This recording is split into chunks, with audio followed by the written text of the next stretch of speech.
bahwa kenaikan upah yang diperjuangkan oleh Serikat Buruh Otomotif Amerika, namanya UAW, UAW, UAW, ya.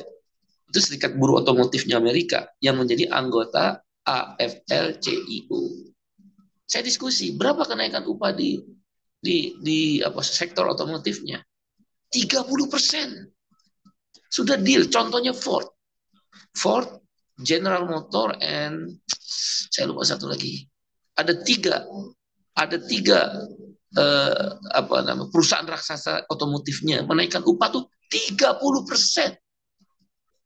Nah, kan Apindo bilang apa namanya nggak ada itu yang naik upah di atas 10%. Apindo itu lagi-lagi katak dalam tempurung, baperan. Di Brazil, sekali lagi kawan-kawan, di Brazil, firm, saya tanya penasihatnya presiden bidang ketenaga kerjaan, namanya Walter Sanchez. Kenaikan upah minimum di Brazil 13%.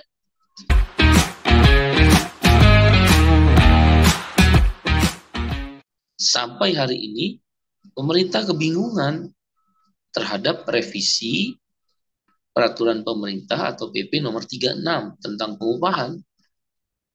Karena pemerintah mencoba mengakal-akali, ya, Kementerian Tenaga Kerja ini mengakal-akali agar upah minimum juga lebih rendah dari kenaikan upah PNS TNI Polri, 8%, bahkan pensiunan naiknya 12%.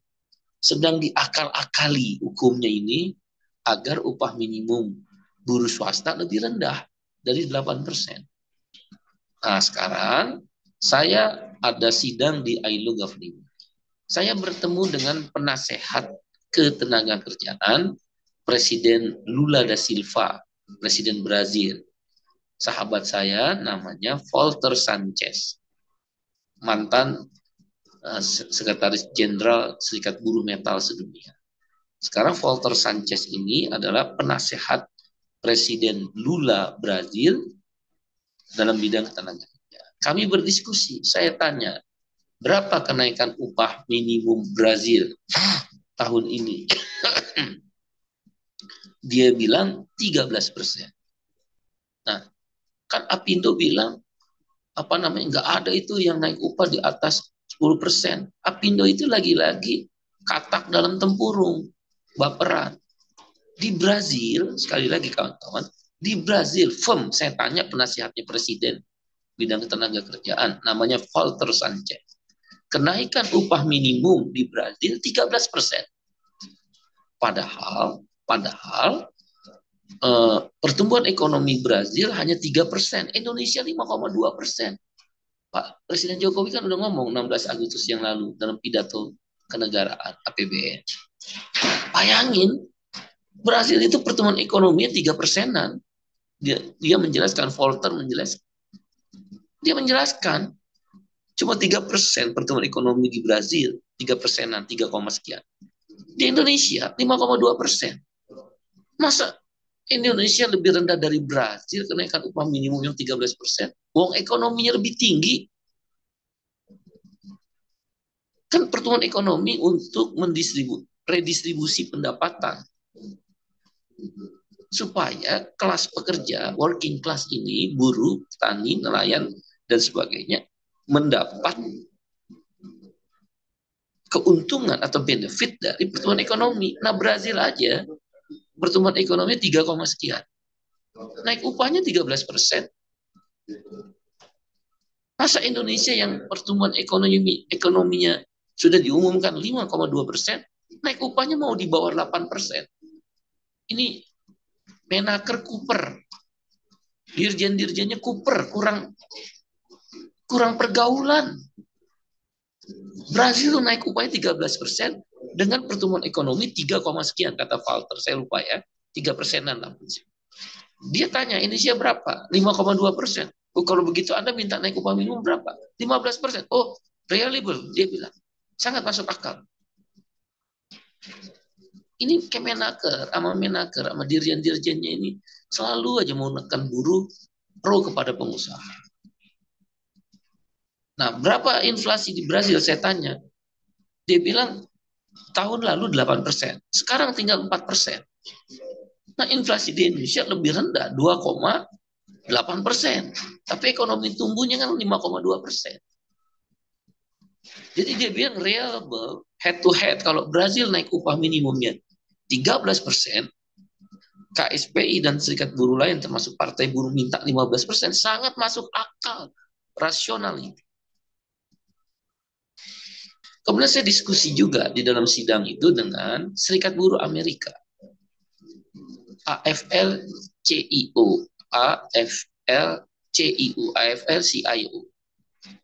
Salah satunya adalah diskusi saya dengan serikat buruh dari Amerika itu adalah bahwa kenaikan upah yang diperjuangkan oleh serikat buruh otomotif Amerika, namanya UAW, UAW, UAW, ya. Itu serikat buruh otomotifnya Amerika yang menjadi anggota AFL-CIO. Saya diskusi berapa kenaikan upah di sektor otomotifnya. 30%. Sudah deal. Contohnya Ford, General Motor, and saya lupa satu lagi. Ada tiga perusahaan raksasa otomotifnya menaikkan upah tuh 30%. Ford, General Motor, satu lagi saya lupa. Jadi Apindo dan Menaker jangan kuper. 15% itu angka sangat rasional yang udah saya jelaskan di atas. Nggak ada alasan. Karena Apindo juga bilang, oh tidak ada yang naik upah di atas 10%. Kuper, kurang pergaulan. Amerika itu setidak-tidaknya di sektor otomotif naik upahnya 30%. Di Ford, General Motor, dan satu lagi saya. Sudah deal. Ya memang mereka mogok panjang. Apa kita perlu mogok nasional untuk mendilkan upahnya? Karena itu saya mengingatkan Menaker dan Apindo ya, agar hati-hati dalam menetapkan upah minimum ini. Ini akan memicu mogok nasional. Percaya mas saya. Saya nggak bisa tahan lagi. Akan memicu mogok nasional. Dan kalau mereka bilang, oh ini akan merugikan Indonesia, ya Apindonya sama Menaker yang nggak peduli sama buruh. Biasa tuh mogok di Amerika biasa. Sebulan. Ford, General Motor tuh mogok sebulan. Ya, dan saya tanya di Jerman itu di atas 25%. Di Jerman di atas 20%, begitu pula di Inggris. Karena ini mereka sedang jatuh ekonominya. Nah, Indonesia ekonominya bagus, kok naik upahnya rendah? Di bawah 8% kalau pakai indeks tertentu versi Permenaker nomor 18. Ekonomi lagi bagus, pertumbuhan ekonomi bagus, inflasi bisa dikendalikan oleh pemerintah di bawah pimpinan Pak Jokowi, kita apresiasi. Tapi mana bagian buruh, mana benefitnya? Mana? Oh, di Indonesia sedang banyak PHK besar-besaran. Apindo, sekali lagi jangan kuper.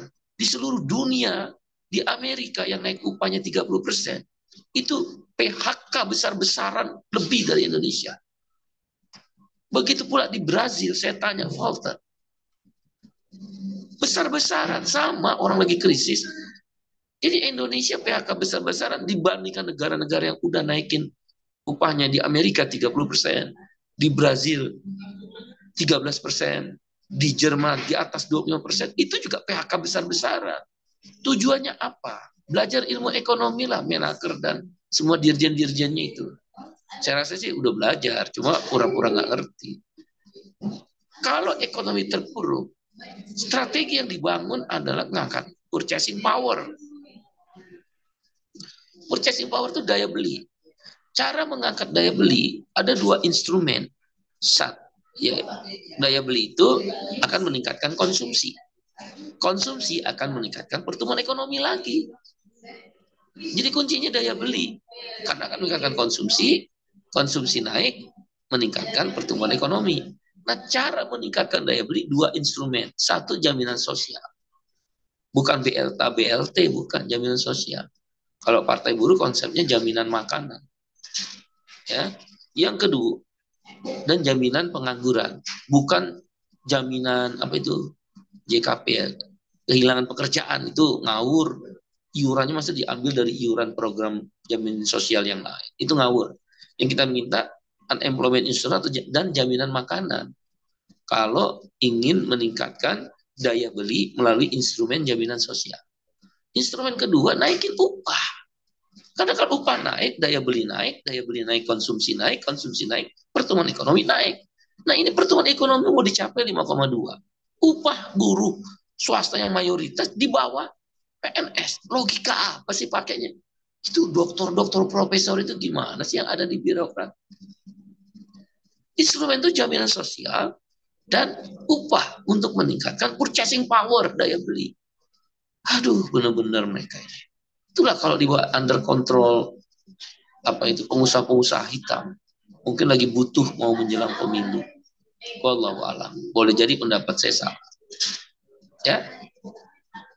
Jadi Brazil naik 13%. Amerika naik 30%. Jerman naik 25%. Karena mereka ingin meningkatkan daya beli. Daya beli naik, konsumsi naik, ekonomi tumbuh lagi, tidak negatif. Itu ilmu sederhananya. Nggak perlu profesor dan doktor belajar itu. Cukup S1 di semua kampus. Di kampus-kampus yang bukan negeri juga diajarin itu.